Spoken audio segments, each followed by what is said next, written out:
কথায় আছে সস্তার সাত অবস্থা। এই কথাটি যুগে যুগে ধরে চিরন্তন সত্য।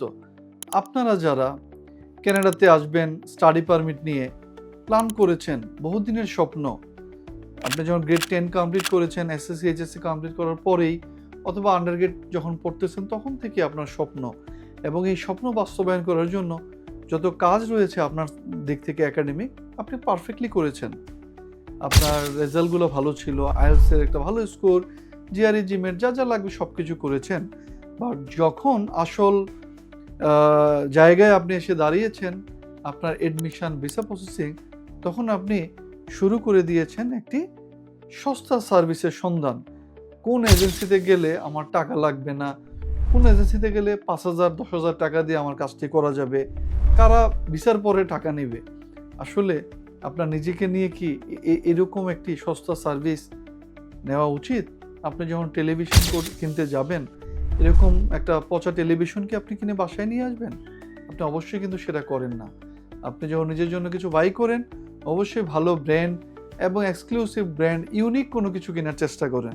তাহলে আপনার কেরিয়ারের ব্যাপারে আপনি এত উদাসীন কেন?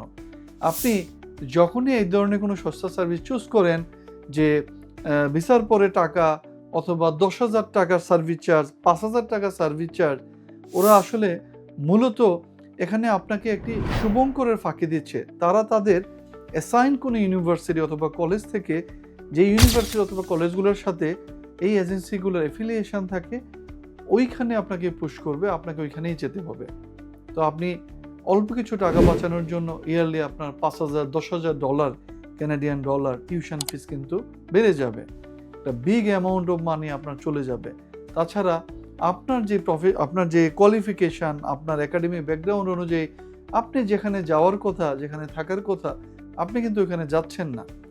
কানাডিয়ান ইউনিভার্সিটি মানেই যে একদম সব কিছু পেয়ে গেলেন, ব্যাপারটা এরকম নয়। অবশ্যই আপনি আসার আগে আপনি কোথায় পড়তে যাচ্ছেন, এই ইউনিভার্সিটি অথবা কলেজের রিকগনাইজেশন, এমপ্লয়মেন্ট প্রসপেক্ট সব কিছু জেনে শুনে বুঝে দেন হচ্ছে ওইখানে আপনার এনরোল করা উচিত।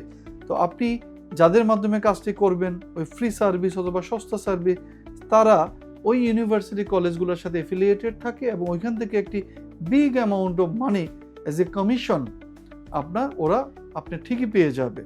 তো ওরা কিন্তু আপনি টেরই পাচ্ছেন না, সার্ভিস চার্জের পরিবর্তে একটি বিশাল অ্যামাউন্ট তারা ঠিকই নিয়ে নিল, বাট আপনি সেটা জানলেনও না। আপনি অন্ধের মতো হাসতে হাসতে আপনি বিষ খেয়ে আপনি এখন যায় অবস্থা। সো আপনারা যারা কানাডাতে আসবেন, আমার পরামর্শ হচ্ছে টাকার দিকে না তাকিয়ে একটি ভালো এজেন্সি সিলেক্ট করবেন, একজন ভালো মানুষের সাথে কথা বলবেন, দেন একটা ভালো ইউনিভার্সিটি অথবা কলেজ চুজ করে দেন আপনি জার্নিটি শুরু করবেন। তো আমি বলছিলাম মোহাম্মদ আলামিন Suman, chief career consultant, CEO, maple tree education.